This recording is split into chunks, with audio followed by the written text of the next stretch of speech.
बिस्मिल्लाहिर्रहमानिर्रहीम। आज तक के मुअज़्ज़ज़ नाज़रीन अस्सलामु अलैकुम। अब किस नंबर 163 मुलाहिज़ा फरमाएं। वो दूसरी तरफ से की जाने वाली बातें सुनता रहा और इनकारा बरता हुआ फिर बोला, आप कहाँ पहुंचे हैं जी? ठीक है जी, बस 1-1.5 घंटे का रास्ता होगा। आखिर में उसने कहा, ओके ओके, आप बिल्कुल बेफिक्र रहें, और फ़ोन बंद कर दिया। शानी की धड़कनें ज़ेरो ज़बर होने लगी। नाज़र यकीनन चौधरी बशीर से बात कर रहा था। गालबन चौधरी बशीर को इस बात की इतला पहले ही मिल चुकी थी कि शानी यहाँ मरी के हॉस्पिटल में मौजूद है। अब वो एक आतिश फिशा की तरह उबलता हुआ और तेज रफ्तार लावे की तरह बहता हुआ लाहौर से रावलपिंडी की तरफ चला आ रहा था। इसका तस्वुर करके शानी सरतापा कांप गई। चंद मिनट बाद नासिर एजाज की आवाज़ दोबारा सुनाई देने लगी। अब फिर वो बशीर से फ़ोन पर बात कर रहा था। इस मरतबा किसी झगड़े की बात थी। नासिर ने किसी पटवारी और कानून गो को लान तान की और कहा कि इन दोनों की वजह से सारा काम खराब हो रहा है। 2-4 मिनट बाद ये बात भी इख्तिताम पजीर हो गई। कुछ देर बाद एक शख्स ने कमरे का थोड़ा सा दरवाज़ा खोला और एक ट्रे दरवाजे के पास ही तपाई पर रख दी। ट्रे में नाश्ता था। दरवाज़ा फौरन ही दोबारा बंद कर दिया गया। मुसल्ला गार्ड का चेहरा पत्थर की तरह सख्त था। शानी ने नाश्ते की तरफ देखा तक नहीं, वो दीवार से टेक लगाए बैठी रही और सोचती रही कि उसने चौधरी बशीर का सामना कैसे करना है। ये बात तो तय थी कि वो सबसे पहले मुन्ने के बारे में सवाल करेगा और जानना चाहेगा कि मुन्ना किसके पास है और कहाँ है। फिर यकीनन उसने ये पूछना था कि वो लाहौर से वापस जोहराबाद जाते जाते रुस्तम के पास वड्डे डेरे पर कैसे पहुंच गई और क्यों। वो इन सवालों के जवाब और जवाबात से पैदा होने वाले सवालों के बारे में सोचती रही और इसका हल्क सूख कर कांटा होता रहा। वो जानती थी कि यहाँ मौजूद 3-4 अफराद से दादो फरियाद करने का कोई फ़ायदा नहीं है। इसके साथ जो कुछ भी होना था अब चौधरी बशीर के आने के बाद ही होना था। फाखिर के मरने के बाद शानी को चौधरी बशीर एक मुख्तलिफ शख्स नजर आया था। इसे लगा था कि चौधरी बशीर चौधराहट का एक मॉडर्न और सुलझा हुआ रूप है, लेकिन धीरे धीरे और बतदरीज चौधरी बशीर भी वही बन गया जो चौधरी फाखिर था। बल्कि आज तो उसे चौधरी फाखिर से ज्यादा कहीं बढ़कर चौधरी बशीर से खौफ महसूस हो रहा था। वो सोचने लगी, क्या किसी तरह वक्त की रफ्तार रुक नहीं सकती? क्या ऐसा नहीं हो सकता कि ये वाल किलाक अपनी आवाज़ ख़त्म करके साकत हो जाए और चौधरी बशीर कभी जान ना पहुंच सके? लेकिन वक्त किसी की ख्वाहिश के मुताबिक अपनी रफ्तार सुस्त या तेज़ नहीं करता। यहाँ भी ऐसा ही हुआ। वो वक्त आ गया जब कोठी के गेट पर चौधरी बशीर की पैजारों का खरन सुनाई दिया और इर्द गिर्द हलचल नजर आने लगी। करीबन 10 मिनट बाद वो चौधरी बशीर को अपने सामने देख रही थी। वो सफ़ेद कलफ लगी शलवार कमीज में था। ऐनक के पीछे उसकी आंखें शरर बार नजर आ रही थी। कनी मूंछों तले उसने अपने सामने होंठ बड़ी मजबूती से पेंच रखे थे। वो कितनी देर खूनख्वार नजरों से शानी को घूरता रहा, फिर सांप जैसी जहरीली फुनकार के साथ बोला, अपने यार का दिल खुश कर दिया या नहीं? कि क्या मतलब का तुम्हें बड़ी अच्छी तरह पता है। वो किसी शक्की मिजाज शोहर की तरह बहुत खतरनाक लहजे में बोला, आपकी बात मेरी समझ में नहीं आ रही। ये बात बस तुम्हारी समझ में ही नहीं आती, बाकी सारी दुनिया की समझ में आ रही है। वो फुनकारा, पाकिस्तान का बच्चा शायद जानता है कि तेरी उस हरामजादे डकैत के साथ यारी थी। तू उसके बगैर तड़पती थी और वो तेरे बगैर तड़पता था। उसकी आग ठंडी करने के लिए तेरा दिल लंबी लंबी छलांगे मारता था। ऐसी एक लंबी छाल मार कर तू नॉन स्टॉप लाहौर से वड्डे डेरे पर पहुंच गई या नहीं? शानी की आंखों में आंसू आ गए। वो नफी में सारी लाकर बोली, आप कुछ नहीं जानते। नहीं, ये बात गलत है कि मैं कुछ नहीं जानता। वो हिजानी अंदाज में बोला, हाँ तुम ये कह सकती हो कि मैं कुछ बातें नहीं जानता। जैसे मैं ये तो जानता हूँ कि तुम अपने यार के साथ सोने के लिए बड़े डेरे पर गई थी, लेकिन ये नहीं जानता कि तुम उसके साथ कितनी बार सोई हो। जैसे मैं ये तो जानता हूँ कि उस पलीद के हाथों ने बार बार तुम्हारे पिंडे को छुआ होगा, लेकिन कहाँ से ज्यादा छुआ है और कहाँ से कम ये नहीं जानता। जैसे मैं ये तो जानता हूँ कि खुदा के लिए बशीर चुप हो जाओ तुम। वो कराही, चुप हो जाओ तुम, बशीर ने दोहराया। यानी जो थोड़ा बहुत अदब लिहाज था वो भी गया। मैं आपसे तुम हो गया। होता है ऐसा होता है। उसने सर ऊपर नीचे हिलाया और जेब से इंपोर्टेड सिगरेट निकाल कर सुलगाया। वो पहले नशे में लग रहा था। इस नशे को मजीद गहरा करने के लिए उसने बैल देकर विस्की मंगवा ली। विस्की के चंद घूंट लेने के बाद उसकी आंखें कुछ और भी खून ख्वार हो गई। उसने हाथ बढ़ाकर बड़ी सफाक बेबाकी से शानी की नाजुक कलाई अपने आहनी हाथ के शिकंजे में जकड़ी और फुनकारा, देखो मैं कुछ भी भूला नहीं हूं। मुझे एक बात याद है, तुम मुल्तान में 9-10 घंटे तक रुस्तम के साथ तन्हाई में रही थी और फिर तुमने कसमें खाई थी कि 9-10 घंटों में कुछ नहीं हुआ और तुमने ये भी कहा था कि ये आखिरी मुलाकात थी। उसके बाद तुम कभी रुस्तम की सूरत नहीं देखोगी। बताओ, तुमने कहा था या नहीं? शानी खामोशी से आंसू पूंछती रही। वो बात जारी रखते हुए बोला, अब बात 9-10 घंटे की नहीं, कई दिनों की है जो तुमने बड़े डेरे पर गुजारे हैं। अब अगर वो हरामी भी मर गया है तो भी तुम कई दिन तक उसके पास मौजूद रही हो। अब मैं कैसे मान लूं कि तुमने पानी में गोते भी लगाए हो और पीके बगैर बाहर भी निकल आई हो? ऐसा नहीं हुआ शानी बेगम, और ना हो सकता है। अब तुम जो भी कहोगी झूठ कहोगी, लेकिन फिर भी मैं इतना जरूर जानना चाहूंगा तुम्हारी जबान से कि तुम गुजरांवाला में ब्रेकें लगाने के बाद पोठोहार में और फिर सोन में कैसे पहुंची, और वहां तुम्हारी जरूरी मसरूफियात क्या रही, और उन मसरूफियात के बाद तुम कई माह तक कहाँ गायब रही हो? शानी हैरान थी। वो सब कुछ पूछ रहा था लेकिन मुन्ने के बारे में नहीं पूछ रहा था। हालांकि बकौल अजमल खान चौधरी को पुख्ता शक था कि मुन्ना शानी के पास ही है। यूं लगता था कि अपने बच्चे की चौधरी बशीर के नज़दीक कोई अहमियत नहीं थी। अगर इस बच्चे की कोई अहमियत थी तो सिर्फ इतनी कि वो उस मासूम के जरिए शानी को अपने शिकंजे में देखना चाहता था। अब वो खुद ही इसके शिकंजे में आ गई थी, लिहाजा मुन्ना गैर अहम हो गया था। शानी जानती थी कि चुप रहने से गुजारा नहीं होगा। इसे भी फिर वे चौधरी को कुछ ना कुछ बताना पड़ेगा। इसने ताया मासूम को यरगमाल बनाए जाने का जिक्र निकालकर बशीर को करीबन सभी कुछ बता दिया। जिसने बताया कि डिप्टी रियाज इसे जबरदस्ती जीप में बिठा कर ले गया था। वहां इसकी मदद से रियाज ने रुस्तम को वड्डे डेरे से निकलने पर मजबूर किया। पुलिस के कैंप में रुस्तम से बस इसकी एक मुलाकात हुई थी और वहां भी रियाज के मातहत खैमे में मौजूद थे। बाद वड्डे डेरे के मकीनों ने डेरे से निकलकर पुलिस पर हमला किया। उस लड़ाई में रुस्तम समेत ज्यादातर लोग काम आ गए और वो खुद पुलिस और खुसूसन डिप्टी रियाज के खौफ से बरी की एक करीबी बस्ती में रोपोश हो गई। ग्रीस भी उसके साथ ही थी। बशीर ने शानी से बस्ती का अता पता दरियाफ्त किया। शानी ने कहा, मैं नहीं बता सकती, मैंने कुछ लोगों से वादा किया हुआ है, और वादे की तुम बहुत ज्यादा पाबंद भी हो। बशीर सख्त कटीले लहजे में बोला। शानी खामोश रही। वो कुछ और भी भर गया। मैंने कहा था ना, तुम जो बकोगी झूठ बकोगी, सफेद झूठ। शानी की नाजुक कलाई पर उसकी गिरफ्त बेहद सख्त हो गई। वो करा उठी। इसे तकलीफ में देकर बशीर ने गिरफ्त कुछ और सख्त कर दी। जी तो चाहता है कि तेरे टुकड़े टुकड़े करके गटर में बहा दूं, लेकिन अपनी इस खबीस दिल से मजबूर हूं। उसने सीने पर हाथ मारा और शराब का निस्फ गिलास एक ही सांस में चढ़ा गया। उसकी आंखें सुर्ख अंगारा होती जा रही थी। कमरे की खिड़की और इकलौता दरवाजा बंद था। चारों तरफ मुकम्मल खामोशी थी। यूं लगता था कि इन दोनों के सिवा इमारत में कोई और मौजूद ही नहीं है, लेकिन हकीकत मुख्तलिफ थी। यहां तकरीबन 4 अफराद मौजूद थे और उनमें से एक शुमाइला का बेगैरत खामंद कन कटा नासिर था। उसके अलावा रखवाली का एक देवैकल कुत्ता था जो कंपाउंड में गाये बगाए शोर मचाने लगता था। चौधरी बशीर ने अपनी निगाहें शानी के चेहरे पर गाड़े गाड़े कहा, तुम कहती हो तुम अपने यार के पास नहीं गई हो, लेकिन मैं तुम्हारे इस चेहरे पर उस मनूस के ऊंटों के निशान देख रहा हूं, सारे चेहरे पर। उसने आखिरी अल्फाज काफी बुलंद आवाज में कहे और उसके साथ ही गिलास में बची खुची शराब शानी के चेहरे पर फेंक दी। तेज बू के साथ शानी को आंखों में जलन और चुभन का एहसास हुआ। वो धाड़ा, तू गंदी औरत है, दगाबाज, एहसान फरामोश। मैंने क्या नहीं किया तेरे लिए? अपनों गैरों से दुश्मनी ली, अपना कारोबार तबाह किया, पुलिस की नजरों में मशकूक बना, क्या क्या नहीं किया मैंने तेरे लिए। काश मैं अपने हाथों से तेरे जैसी गद्दार की जान ले सकता। फरते गजब में बशीर के मुंह से जैसे शोले निकल रहे थे। उसने शानी की कलाई को एक और झटका दिया। वो फिर करा उठी। शानी का पैमाना सब्र लबरेज हो रहा था। वो अब तक चौधरी बशीर के सामने दबी रही थी। पता नहीं क्या बात थी, वो जब भी इसके सामने आता था वो उसके ट्रांस में आ जाती थी। शायद उसकी वजह यह थी कि वो मुन्ने का बाप था। शानी ने जब जब भी चौधरी की मुजाहमत का सोचा था, इसे यही लगा था कि इस मुजाहमत के सबब मुन्ने की मुसीबत पड़ जाएगी। लेकिन आज तो मुन्ना यहाँ नहीं था। वो यहाँ से बहुत दूर एक महफूज 4 दीवारी में था। लिहाजा शानी दिल ही दिल में फैसला कर चुकी थी कि आज अगर चौधरी बशीर ने खद से तजावुज करने की कोशिश की तो वो खामोश नहीं रहेगी। चौधरी ने उसके चेहरे पर जो शराब फेंकी वो इसकी गर्दन को भुगोकर गिरेबान में दाखिल हो रही थी। कराहियत से शानी का दिल भर गया।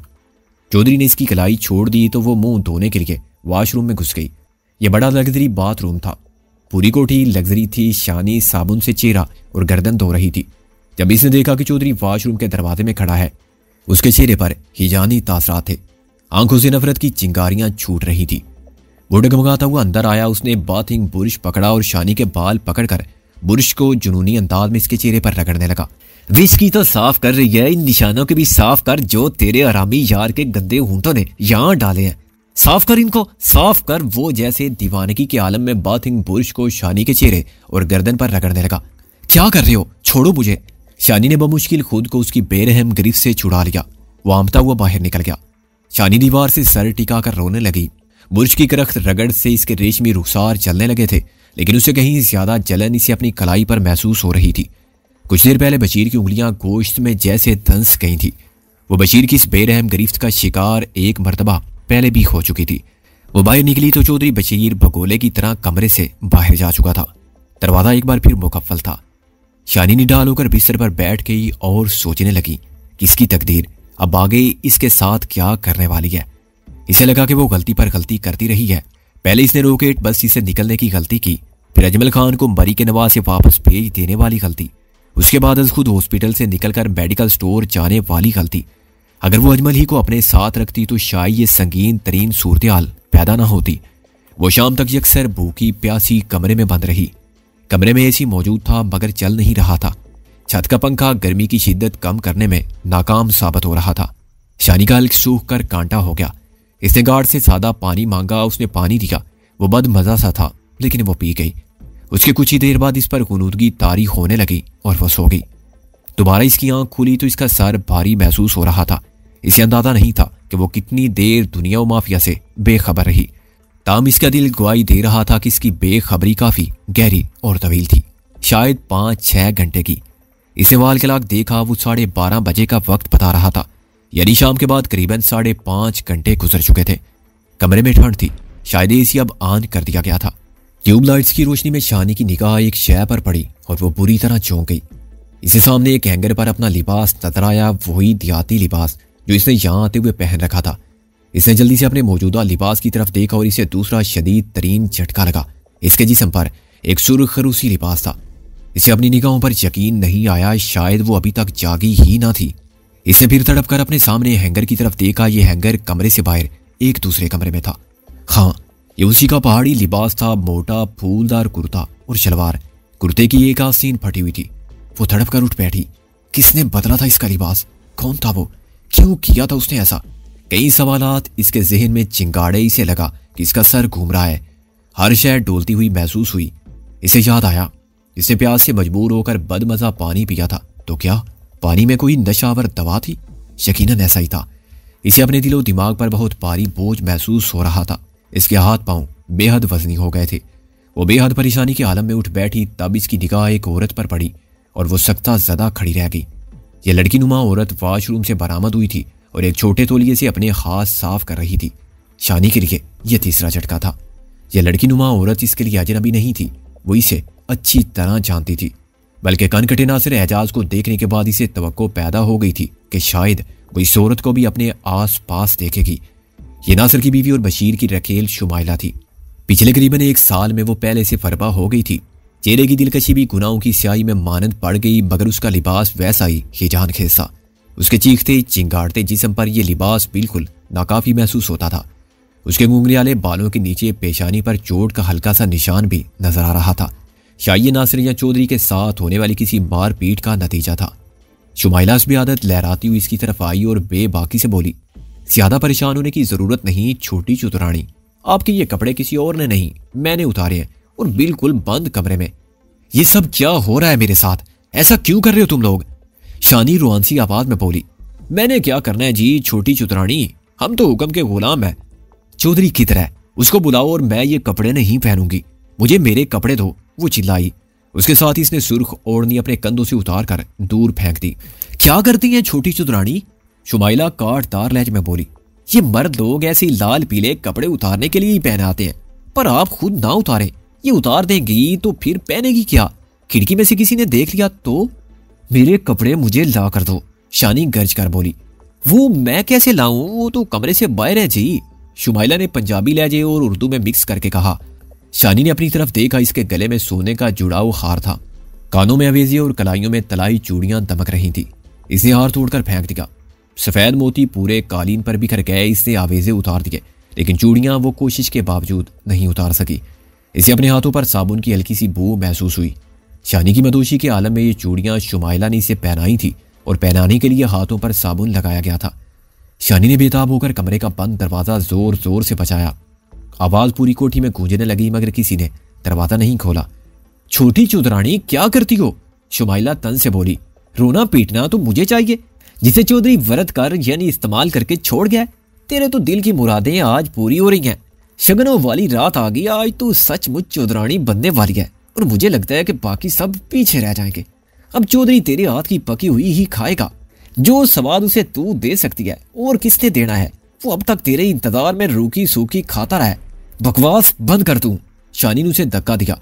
चौधरी को बुला, वो कहाँ है? नशावर दवा के असर से शानी का गला सूख रहा था और नजर धुंधला रही थी। इतनी बेचैन क्यों होती हो छोटी चौधरानी? अभी आ जाता है और फिर सवेरे से पहले नहीं जाएगा। तेरे सारे अरमान पूरे कर देगा। वो किसी नायिका किसी अंदाज में बोली। शानी ने उसे तमांचा दे मारा। उसने बिल्कुल बुरा नहीं माना, बस इसे देखकर मुस्कुराती रही। शानी चिल्लाई, दूसरों को भी अपने जैसा समझती है, बेगैरत बेखजा। गाड़ी और बंगले के लिए चौधरी के इशारों पर नाचती रही है वो तेरा बेशर्म शोहर भी। इसका गला रुंध गया और वो फिक्रा पूरा ना कर सकी। बहुत तकड़ है छोटी चौधरानी, सवेरे मुझसे नजर मिलाकर बात करना, फिर मानूंगी। वो अजीब अंदाज में बोली। इतने में भारी कदमों की आवाज आई। शानी ने मुड़कर खिड़की में देखा, चौधरी बशीर आ रहा था। उसके साथ नासिर था और एक मौलवी साहब थे। लंबा तड़ंगा गार्ड 222 राइफल हाथ में थामे अकब में था। चौधरी बशीर ने कलफ लगा नया सफेद जोड़ा पहन रखा था। दरवाजे का लॉक खोला गया और ये लोग तनतनाते हुए अंदर आ गए। मौलवी साहब कदरे परेशान नजर आ रहे थे। गालिबन उन्हें माहौल की शदीद संगीनी का अंदाजा हो चुका था। दुल्हन कहाँ है? मौलवी साहब अकलाए। ये तुझे क्या नजर आ रहा है? नासिर ने बदतमीजी से कहा। छोड़ दो मुझे, जाने दो। शानी चिल्लाई और इसने चौधरी और नासिर के दरमियान से रास्ता बनाकर बाहर निकलने की कोशिश की। चौधरी बशीर ने इसे बाजू से पकड़कर इतनी जोर से पीछे की तरफ धकेला कि वह बिस्तर पर जा गिरी और इसका सर जोर से दीवार से जा टकराया। यह बड़ी शदीद ज़रब थी। शानी जो पहले ही बुरी तरह चकराई थी, नीम बेहोशी की कैफियत से दो चार हो गई। शुमाइला ने उसे बाजुओं से पकड़ लिया। नासिर एजाज ने उसकी मदद की। शानी ने धुंधलाई हुई नजरों से देखा। मौलवी साहब ने नफी में सारी लाया। उनकी धीमी आवाज शानी के कानों में पड़ी। मैं आपसे शर्मिंदा हूं जी, मैं ये निकाह नहीं पढ़ा सकता। क्यों नहीं पढ़ा सकते? चौधरी की आवाज शानी की समाज से टकराई। आप किसी और का इंतजाम कर लें जी। मैं समझता हूं कि निकाह के लिए लड़की की पूरी रजामंदी जरूरी है। इस तरह का निकाह नहीं होगा। चौधरी और उसके साथ ही खामोश खड़े रहे। शानी के दिल में नाउमीदी के गटा टोप अंधेरे में उम्मीद की नन्ही सी किरण पैदा हुई। दरमियानी उम्र के मौलवी साहब ने किसी को खातिर में लाए बगैर दरवाजा खोला और वापस चल दिए। चौधरी और उसके साथ ही खामोश खड़े थे। शानी को थोड़ा सा ताज्जुब हुआ, लेकिन जल्द ही ये ताज्जुब दूर हो गया। मौलवी साहब अभी राहदारी में चंद कदम ही आगे गए थे कि कनकटे नासर ने अपनी लंबी कमीज के नीचे से स्याह रंग का पिस्तौल निकाल लिया। मगर इससे पहले कि वो मौलवी साहब को ललकारता और रुकने का हुक्म सादर करता, चौधरी बशीर ने उसे एक चिल्लाए हुए इशारे के साथ मना कर दिया। पिस्तौल फिर नासर की कमीज के नीचे चला गया। चौधरी खुद आगे बढ़ा और मौलवी साहब को रोका। फिर वो कमरे से बाहर जाकर मौलवी साहब से बात करने लगा। चौधरी की नाक के ऊपर वही मोटी लकीर नजर आ रही थी जो उसके अंदर के शदीद तनाव और गुस्से को जाहिर करती थी। ताम फिल वक्त उसने अपनी इस कैफियत पर काबू पाया हुआ था। शानी को जो दवा दी गई थी उसमें शायद आसाब पर असर करने वाले असरात थे। वो शुमाइला और नासिर की गिरफ्त में मुजाहमत तो कर रही थी, मगर इस मुजाहमत की नातवानी खुद इससे भी महसूस हो रही थी। वो बार बार यही फिक्रा दोहरा रही थी, मुझे छोड़ दो, मुझे जाने दो। तब इसने धुंधलाई हुई नजरों से देखा। चौधरी बशीर ने अपनी जेब से बटुआ निकाला और 100 के चंद नोट निकालकर मौलवी साहब को थमाए। वो मुसलसल इनकार में सारी लाते रहे और बाहर जाने का इरादा जाहिर करते रहे। चौधरी ने बटुए से चंद और नोट निकाले। निकाहकुआं के चेहरे पर नरमी के आसार दिखाई देने लगे, लेकिन वह अभी तक पूरी तरह आमादा नजर नहीं आता था। इसी दौरान में लंबा तड़ंगा बावर्दी गार्ड अंदर दाखिल हुआ। उसके हाथ में देवो एकल कुत्ते की जंजीर थी। मालूम नहीं कि वो खुद आया था या चौधरी ने उसे इशारे से बुलाया था। कुत्ते की सुर्ख जबान और सफ़ेद नुकीले दांत चमक रहे थे। अंदर आते ही उसने अपने सीने से लर्दाखेज धीमी आवाज़ निकाली और रिश्वतखोर निकाह ख्वां की तरफ बढ़ा। निकाह ख्वां कई कदम पीछे हट गया। उसका चेहरा हल्दी की तरह जर्द हो गया था। चौधरी ने कुत्ते को बुरी तरह डांटा। उसके बाद गार्ड को लताड़ा कि वो उसे बाहर लेकर जाए। गार्ड मुश्तइल कुत्ते पर काबू पाता उसे बाहर ले गया। कुत्ते की गूंजदार आवाज़ दरो दीवार में गूंजती महसूस हो रही थी। चौधरी ने लरदान निकाह ख्वां का शाना थपका और अपने बटुए का थोड़ा सा मजीद वतन निकाह ख्वां की जेब में मुंतकिल कर दिया। उसने रस्मी इनकार किया और फिर निकाह पढ़ाने के लिए वापस कमरे में आ गया। ये ज़हनों को आमादा करने के लिए लालच और ड्रावे का वही दो तरफा खेल था जो माशरे में नीचे की सतह से बुलंद तरीन सतह तक खेला जाता है और खेलने वाला अक्सर कामयाब होता है। इंतजामिया के एक मामूली एहलकार से लेकर किसी मुल्क की हुकूमत तक को इसी तरीके से ताबे फरमान कर लिया जाता है। इस निकाह ख्वाह को पहले रिश्वत के जरिए तोड़ा गया, फिर जो थोड़ी बहुत कसर रह गई उसे दोनों से पूरा कर लिया गया। हर तबके और हर शोबे में इस निकाह ख्वाह जैसे बज़ाहिर असूल पसंद और दरअसल कमज़ोर लोग मौजूद होते हैं। अपने थैले में से निकाह का फार्म निकाल कर निकाह ख्वाह ने खानापुरी शुरू कर दी। शानी का सारा एहतजाज बेसुध साबित हो रहा था। जब निकाह ख्वाह ने बाकायदा निकाह पढ़ाना शुरू किया तो वो अपने आवाज को जमा करके चिल्लाई, यह निकाह नहीं हो सकता, मैं शादीशुदा हूं। चौधरी ने एक लम्हे के लिए चौंक कर शानी की तरफ देखा, फिर निकाह ख्वाह की तरफ मुतवज्जो हो गया। वो अपने तासरात से जाहिर कर रहा था कि इसकी दुल्हन के खवास दुरुस्त काम नहीं कर रहे और वो वही तबाही बोल रही है। निकाह जारी रहा।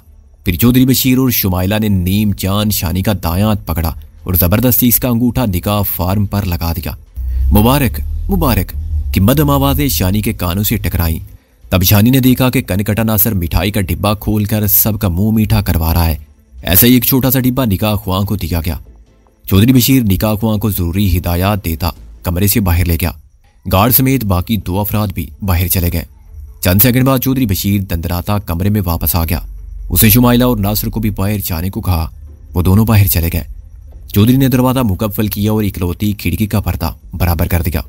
देखो चौधरी, मैं जान दे दूंगी लेकिन तुम्हारी मर्जी पूरी नहीं होने दूंगी। तो दे देना जान है, लेकिन अभी तो मैं तुम्हें मरने नहीं दूंगा। चौधरी के लहजे में शराब की फनकार थी। बहुत सब्र किया है मैंने, बहुत डील दे दिया तुझे, लेकिन तू औरत है, मर्द की टेढ़ी पसली से पैदा हुई है। तुझे सीधा करने के लिए अब दिल को थोड़ा सा सख्त करना ही पड़ेगा ना। मैं शादीशुदा हूं, निकाह पर निकाह नहीं हो सकता। किससे हुई है तेरी शादी? रुस्तम से। चौधरी के संगलाख चेहरे पर दुनिया जहान की सफा की सिमट आई। कब हुई थी ये शादी? उसने पूछा। वड्डे डेरे की लड़ाई से पहले। बहुत खूब। अब कहाँ है रुस्तम? मुझे नहीं मालूम।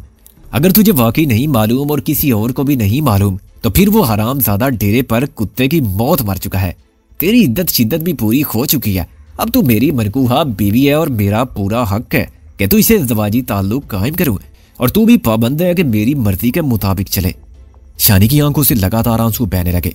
अचानक शानी ने चौधरी के सामने हाथ जोड़ दिए। मुझे माफ कर दो चौधरी, मुझसे तुम्हें कुछ नहीं मिल सकेगा। एक भट्टी के बुत से तुम क्या हासिल करोगे? मैं अब भी मानती हूँ कि तुम दूसरे चौधरियों से मुख्तलिफ हो सकता है कि तुम्हारे दिल में मेरे लिए मोहब्बत हो भी, और मोहब्बत किसी को पा लेने का नाम नहीं है। मोहब्बत तो अपना सिला आप होती है। चौधरी फुनकारा, ये बात तूने अपने उस हरामी यार से क्यों ना कही? उससे तो तूने शादी रचाई और खुद को पूरे का पूरा उसकी गोद में फेंक दिया। उस कुत्ते से भी कहना था कि मोहब्बत किसी को पा लेने का नाम नहीं है। उसने गिलास से सुनहरी बैरूल का एक तवील तलक कूट लिया और बोला, ये कहानियों किताबों की बातें अपने पास रखो शानी बेगम। मैं बहुत बेवकूफ बन चुका हूँ और अब बेवकूफ नहीं बनना है। आज वही होगा जो मैं चाहूंगा। इसमें अपनी मर्जी शामिल कर लोगी तो तुम्हारे हक में अच्छा है, वरना मियाँ बीवी तो आज हमको बनना ही है, बाकी सारी बाद में देखी जाएंगी।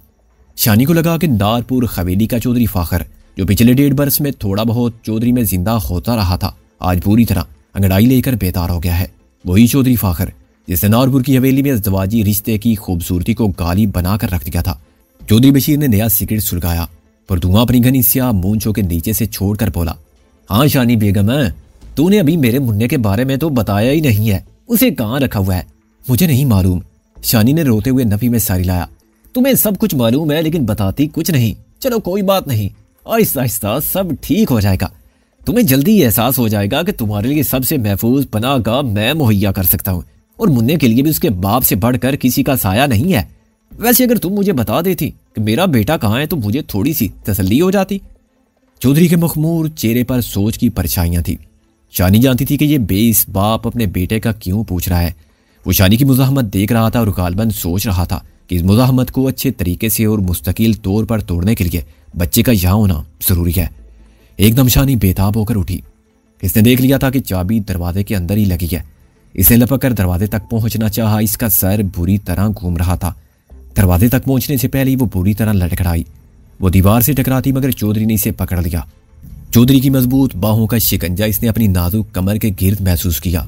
वो बज़ाहिरी से आराम से लेकिन हकीकत में नहायत सख्ती से खींचकर वापस बेड पर ले आया।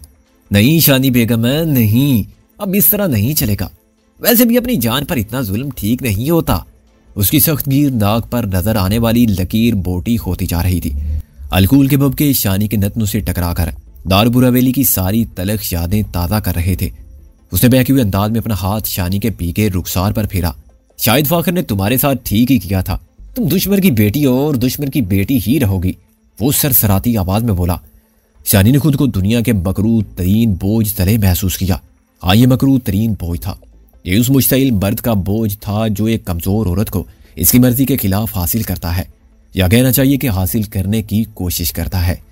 शानी ने बेपनाह नफरत से बशीर को पीछे धकेला और एक बार फिर उठकर दरवाजे की तरफ बढ़ने की कोशिश की। बशीर के हाथ में उसकी कमीज आई और उसने पूरे जोर से खींचा। शानी लहराकर कालीन पर गिर गई। बशीर फिर अपने गलीज बदबूदार बोझ के साथ इसकी तरफ आया। उसने एक झटके से शानी की सुर्ख कामदार कमीज फाड़ दी और इसके दोनों हाथ इतराफ में दबोच लिए। वो हाँपी हुई गैर इंसानी आवाज में बोला, तुझे फूलों की सेज पर बिठाना चाहता था, लेकिन हरामजादी तेरी किस्मत में यही था। बाहर से कुछ आहटें सुनाई दी। यूं लगा जैसे कोई वजनी शय गिरी है। बशीर जरा चौंक कर दरवाजे की तरफ देखने लगा। शानी बदसूर उसके पंजों में रही, जैसे कोई दरिंदा अपने शिकार को दबोच लेने के बाद इतराफ की आहटों का जायजा लेता है। मजीद कोई आहट नहीं हुई और बशीर फिर शानी की तरफ मुतवज्जो हो गया। वो अपनी कलाइयां बशीर की गिरफ्त से छुड़ाने की पूरी कोशिश कर रही थी, मगर ये एक बिफरे हुए शराबी बर्द की गिरफ्त थी। इसे खत्म करना नामुमकिन नहीं तो बहुत मुश्किल जरूर था। शानी का बालाई जिस्म बिल्कुल उरियां हो चुका था। शानी ने खुद को बिल्कुल बेबस महसूस किया तो अपनी बेपनाह नफरत के इज़हार के लिए चौधरी बशीर के मुंह पर थूक दिया। ये थूक चौधरी के मुंह पर तोप के गोले की तरह लगी। चंद लम्हे के लिए वो पथरा सा गया, फिर उसकी वहशत कई गुना बढ़कर शानी की तरफ पलट आई। उसने कुत्ते की तरह शानी को भंपोड़ने की कोशिश की।